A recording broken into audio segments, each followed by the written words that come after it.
Iran has rehearsed this, shooting ballistic missiles off of freighters in the Caspian Sea. The Russians have containerized ballistic missiles that are nuclear capable that can be imported into a country. It looks like a regular shipping container. The North Koreans, a vessel called Chongchong-gang, parked in Cuba, picked up 2 S.A.N.E surface-to-air missiles, transited the Gulf of Mexico where they turned off their international detection system, which is what alerted American authorities, and they turned it back on going through the Panama Canal. We didn't know they had these ballistic missiles until they were seized in the Panama Canal, and they found them on their launchers under 200 tons of sugar. They could have launched. Ultimately, and again, I want to credit Dr. Peter Pry, the author of this book, the chief of staff for the commission. He used to say, we have to go from a mindset of M.A.D to S.A.N.E. When I say M.A.D, I'm talking about mutually assured destruction.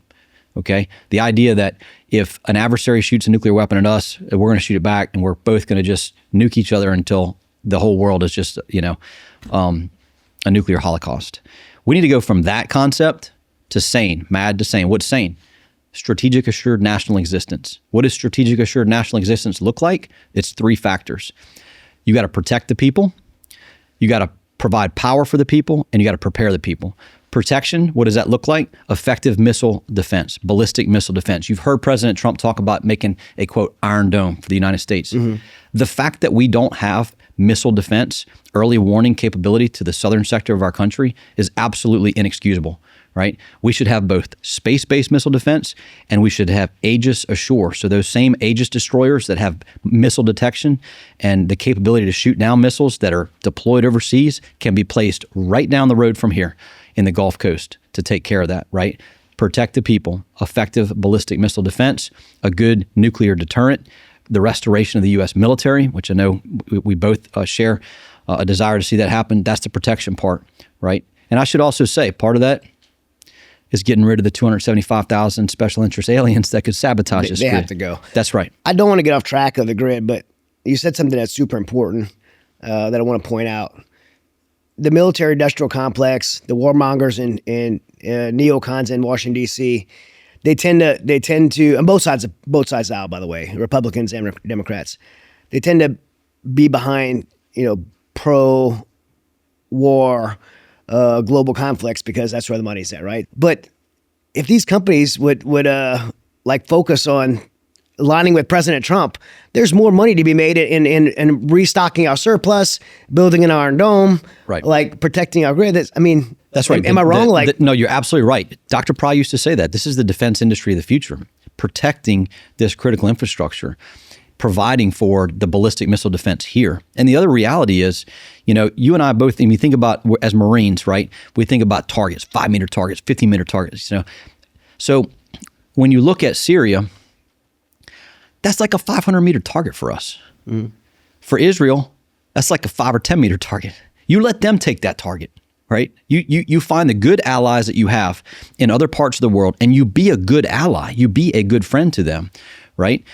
And then you worry about what's a 5-meter target for you. Right now, that's what that is for us. Getting the special interest aliens that could sabotage that grid out of this country and providing for that effective ballistic missile defense so that an adversary can't, whether it be off the coast. And look, Iran has rehearsed this, shooting ballistic missiles off of freighters in the Caspian Sea. The Russians have containerized ballistic missiles that are nuclear capable that can be imported into a country. It looks like a regular shipping container, right? The North Koreans, a vessel called Chongchong-gang, parked in Cuba, picked up 2 S.A.N.E surface-to-air missiles, transited the Gulf of Mexico where they turned off their international detection system, which is what alerted American authorities, and they turned it back on going through the Panama Canal. We didn't know they had these ballistic missiles until they were seized in the Panama Canal, and they found them on their launchers under 200 tons of sugar. They could have launched. They didn't have nuclear warheads, and they weren't launch ready, but they proved the concept that they could go to Cuba, they could transit the Gulf, where again, we lack significant awareness in ballistic missile defense.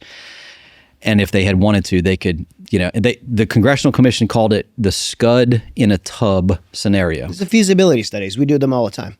That's and right. By the way, pop quiz for those listening, outside of Mexico and Canada, which border the United States, if you could ask yourself, what's the closest country to the United States and Russia. Absolutely. I mean, they have the landmass. This is striking range. And, Russia obviously is a threat. Right. And these are right here in range of the United States. Yeah. And they've told us, the Russians in Vienna in 1999 told us, we can do this to cause harm to you, right?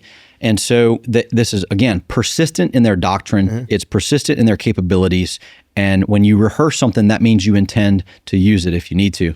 Yeah. So when we talk about S.A.N.E, we talk about protecting the people. We just covered that. Now we can talk about what is the optimistic part of this, which is power, providing power for the people, electric power, and the fact that this is indeed a fixable problem. You actually had to work on this specifically in uniform still as a Marine under President Trump, correct? I did. Yeah. I mean, what a kind of an awesome opportunity, and it is a story worth telling. So you have a commander-in-chief that comes in who's aware of the threat, right? And passes an executive order. But I should say even before that, what's the first thing that commander-in-chief does with this national security team? It's a strategy, right? And so the national security strategy that was published in 2017, right after President Trump's election, what did it say for the first time? There was a part of it that said, we will protect our critical infrastructure from cyber and electromagnetic spectrum threats. That was in the strategy. And as you know, as a military man, that strategy then informs everything else that comes underneath it. And so what happened is a very courageous general officer, incredibly smart, faithful man, Lieutenant General Stephen Quast, he saw that and said, okay, I've got top cover now. I can address this. Came from the commander-in-chief. Came from the commander-in-chief. So theoretically, if it's from the commander-in-chief, you got top cover. General Quast created what was called the Electromagnetic Defense Task Force, or EDTF, as part of the U.S. Air Force. He had a very his aide, Major David Stuckenberg, another future guest for you, I should mention. He helped put together the staff. I got a phone call from Major Stuckenberg. Hey, I know you work this on the civilian side with your nonprofit. I need you to come work this. I said, hey, I can do whatever you need to, man. My civilian job is flexible. No. I need you to work this in uniform. I need you to work this on the classified side. Okay. So this is another kind of like, so I got to do an ethics review with the Marine Corps, right? Because I work for a company. I'm going to I'm a reservist. I'm going to be put on orders to go work in something that is involved with the company that I work for. But my company's a nonprofit. You're going to be making money off of it. Right. So it was like the easiest ethics review they ever did. They're like, wait a minute, you don't take money from the government. Like, so this is easy. I'm like, yeah, well, I just want to make sure we're good. Right. So ethics review is good. We go through, make sure the clearances are good.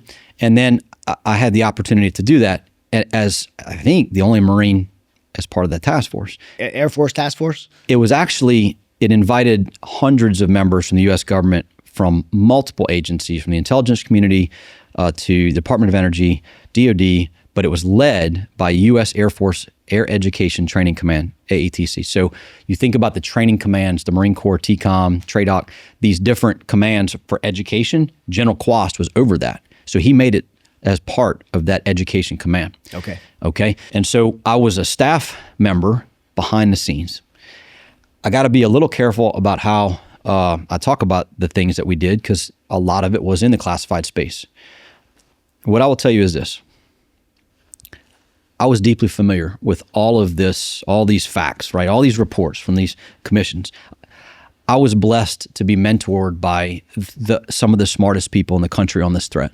I'm not an engineer, but I can listen and I can read and I can analyze, right? And so I knew that there were certain issues out there when it comes to assessing this threat. So then I work on it in uniform. And I start to see things that are very disturbing, that make me absolutely sick, about a lack of awareness and intensity to the gravity of this threat. But I know why. And so when you go to this chairman's report that was written 2017, you go to the very last page. I'm just going to read it, okay? The last page talks about a report by the Joint Atomic Energy Intelligence Committee, JAIC, on EMP, issued in 2014 during the Obama administration, is factually erroneous and analytically unsound. What if you have a report on a threat that you just kind of want to not worry about? If you tell the intelligence community not to worry about it with factually incorrect or erroneous analysis, then they won't worry about it. So what, again, speculation. You're not the head of President Obama. Why would President Obama say or do that? No idea. And I don't even know if President Obama had anything to do with that. It just happened during the Obama administration. But again, think back to the practical part. Even if it's not some evil, sinister thing, if you truly believe that global warming or climate change or whatever the thing is the most existential threat to the republic, as well as white supremacy, or those things, right? If you have a mindset that believes those things in the bottom of your heart, you will see other things that are irreconcilable with that as either not a big deal or a problem with your agenda. Okay. So a distraction to what you believe is the real problems. Right. So, you don't have to be evil. You could just be really misinformed. Or the term, I think, is subverted.